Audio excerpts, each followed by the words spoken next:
छ कुन्नी खबर चेता यस्तो भन्न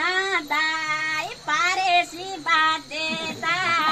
रेलाई सलाह छोरा कसैको दबाबमा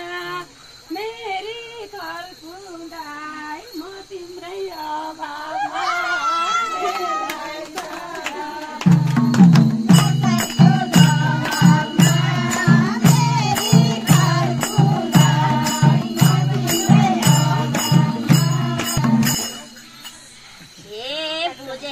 के दुखीको भाव